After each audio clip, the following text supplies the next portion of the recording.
Hello and welcome to Destination Paris, our weekly show on France 24 as we count down to the Olympics here in the French capital.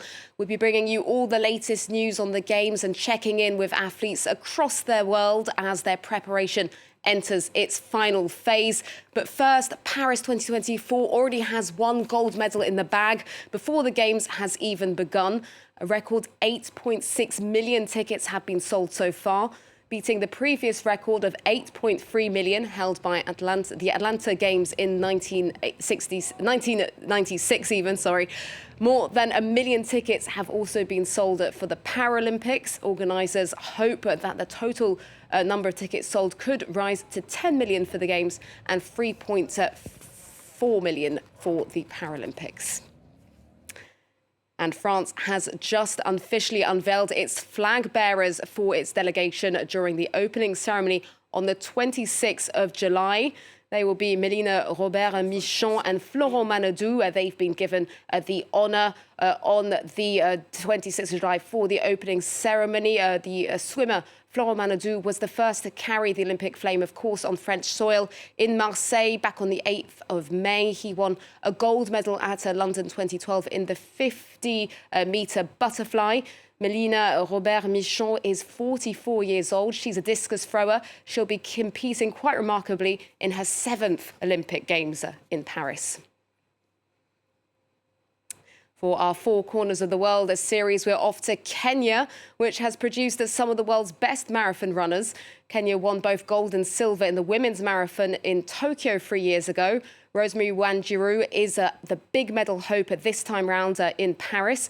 France 24's Olivier Bizou went to meet her.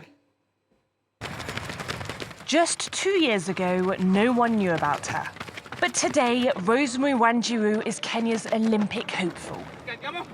The 29-year-old has only run 2 official marathons so far, but secured a spot on the podium in both races, with a personal best of 2 hours, 16 minutes and 28 seconds. On the programme today, speed training with her pacemakers. This is the training towards my marathon next year, so it's a part of build-up. You as a lady, you try to chase them. So you see, you gain something, some speed, some endurance, yeah. I can say they support me. When you feel, there's a bit getting, you get tired, they keep telling you, push, push, push, push. Yeah. While she runs her races alone, behind the scenes is a whole team.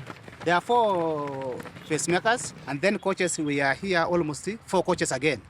All of us, we are trying to do what? To guide her. We are hoping for Olympic, some good results. Rosemary still needs to qualify. To make that happen, she has a military-style routine. She wakes up before the crack of dawn every day to train and follows a strict diet. You have to take something that can give you energy, can make your body to be strong. Yeah, so you have to think what you are going to eat, not everything. Next on the menu, a much-needed massage to help her recover. I always massage all the body. But when I feel there is some painful, I just told him there is some painful here. So he work on it. On this wall, are previous patients who became champions. There's a former record holder here. Rosemary's dream is to become one of those record holders. This one is very important because it was my debut marathon. It was in Berlin. She won silver. 6 months later, she clinched gold in Tokyo. It was first time to run marathon and to win, and a very good time. And at the same time, it was Japan, my second home. So yeah, sorry.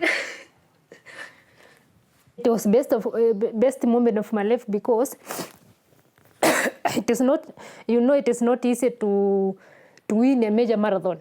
Yeah, I mean, you have to work hard and to sacrifice yourself to win. As a teenager, Rosemary won a scholarship to train in Japan. But there was only one way to reach stardom: to return to Iten, the home of champions, which we'll explore in the next episode. Now, athletes, of course, from across the world will be gathering in Paris in a few weeks' time. One of them is judoka Niagha Shaheen. Originally from Afghanistan, she'll be competing as part of the IOC Refugee Olympic team. And I have the pleasure of welcoming her onto the show this evening from Toronto. Thank you so much for joining us this evening, Niagha. Let's start with your journey, because it's really quite a remarkable one. And it all started when you fled Afghanistan with your parents at just 6 months old. Mm-hmm. I always say that I became refugee for 2 times. First time when I was only 6 months old, and I don't recall how it went because I was a kid. My parents had to walk through the mountains for 2 days, 2 nights to come to the safety. And the second time is when after Tokyo 2020, I was like, I achieved my ultimate goal of becoming an Olympian. I graduated from a master's degree, and I was like, I will go back to Pakistan, give up my refugee status, and I will go back to Afghanistan, start working. But with the fall of regime, I couldn't go back, and I became a refugee all over again. And my biggest achievement of being an Olympian, I had to hide it for 1 year in Pakistan because of the safety issues. So that's my journey of being a refugee. First time, I think that I didn't feel what it means, but the second time, I literally felt every moment that what it feels like when your world turns upside down. A journey that has certainly been harder than most athletes' journeys, and your passion for judo has pretty much followed you everywhere you've gone. Tell us, how did you first get into the sport?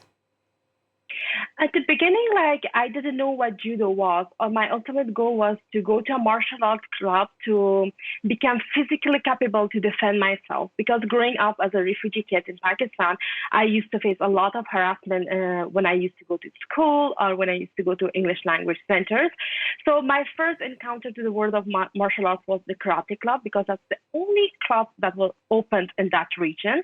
Then later on, when I was competing as a karate athlete, they didn't have any judo athletes from that region to compete in that tournament.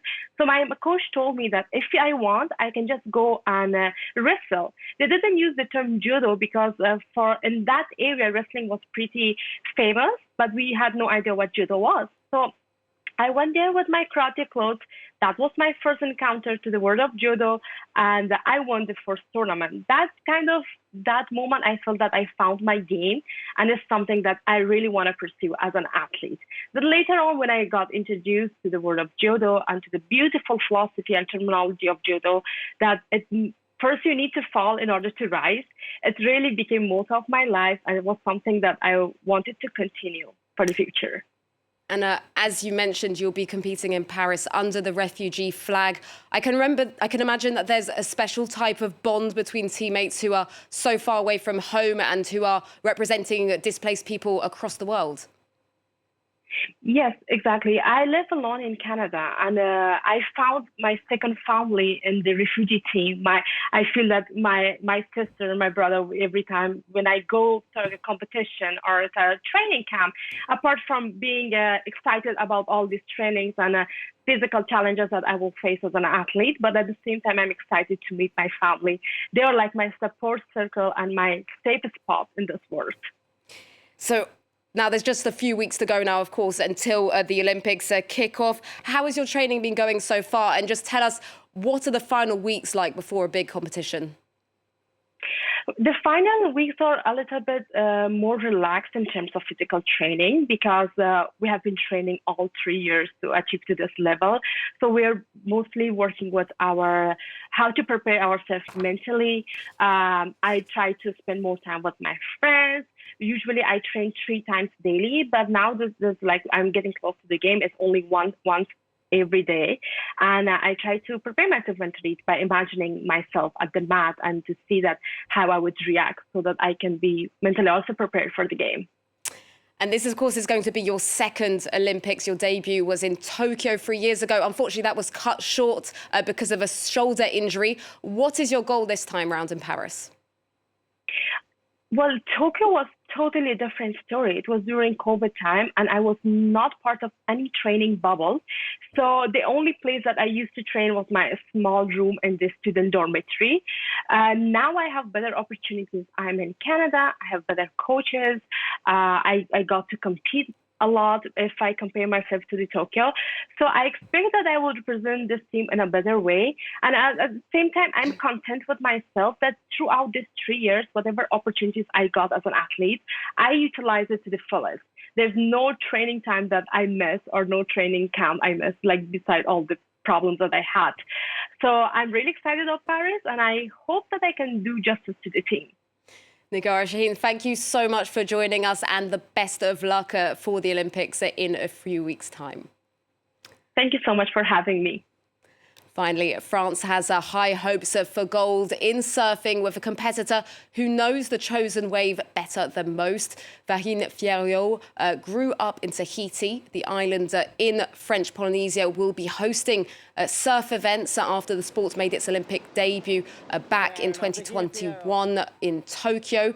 The wave there breaks over a coral reef, which is renowned for its heavy hollow tubes. Fierro knows her home break like the back of her hand and has made history this year after becoming the first local to win the Tahiti Pro on the World Surf League. That's all for Destination Paris this week, and we will be. You can join us from next week every day at 8:15. Thank you for watching. Stay tuned for more news on France 24.